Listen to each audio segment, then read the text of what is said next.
leaned against the kitchen counter, arms crossed, smug. I almost left. I took a slow breath and set my purse down. I want to make something clear, I said, my voice calm but firm. I am never paying for anything in this house again. My mother scoffed. Oh, please. We all know you'll come crawling back. You need us.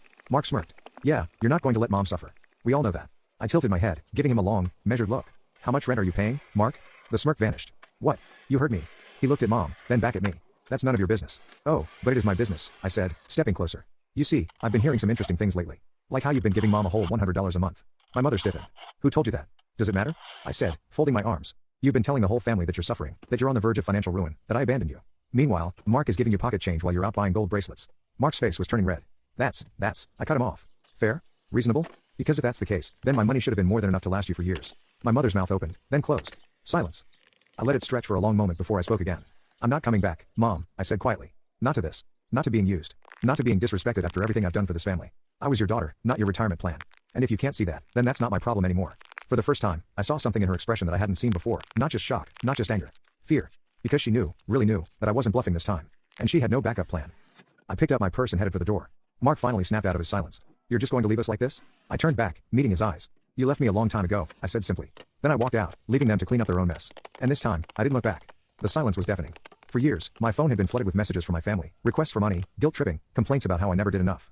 But after that night, it was as if I had been erased from their world. No desperate texts from my mother, no angry rants from Mark. Nothing. And for the first time in my life, I felt free. I thought I would feel guilty, that maybe I would wake up in the middle of the night wondering if I had made a mistake. But instead, every morning I felt lighter, as if I had finally stepped out of a cage I didn't even know I was locked in. I went out with friends without calculating how much I had left after covering my mother's bills. I bought myself new clothes without hearing my mom's voice in my head telling me that wasting money on myself was selfish. I even booked a trip, something I had never allowed myself to do because every spare cent had gone to keeping my family comfortable. And yet, despite my silence, I knew they were struggling. My cousin Rachel kept me updated, though I never asked her to. Mark is losing it. Your mom told him he has to pay the full rent now, and he's furious. I smirked. Oh, you mean like a normal adult? Exactly. He's been trying to guilt-trip the rest of the family into helping, but no one's falling for it. Good. And my mother? She was still trying to save face, but cracks were showing. She stopped going out as much. She's been telling everyone that you abandoned her, but even Aunt Lisa is starting to question her story. People are realizing she had it good with you and threw it away. That should have made me feel vindicated, but it didn't. Because deep down, I knew that no matter how bad things got for them, my mother would never admit she was wrong. She would rather struggle, she would rather lose everything, than admit that she had pushed away the one person who had done everything for her. And honestly, that wasn't my problem anymore. The phone call that changed everything came 3 months later. I had just gotten home from dinner with friends, something I'd been doing more of lately. It felt good to have a life outside of my family's constant demands. My phone buzzed. Mom. I stared at the screen, my heart beating a little faster. I could ignore it. I should ignore it. But against my better judgment, I answered. Hello. There was silence on the other end for a long moment, then a heavy sigh. You really meant it, didn't you? You, I swallowed. Yes, Mom, I did.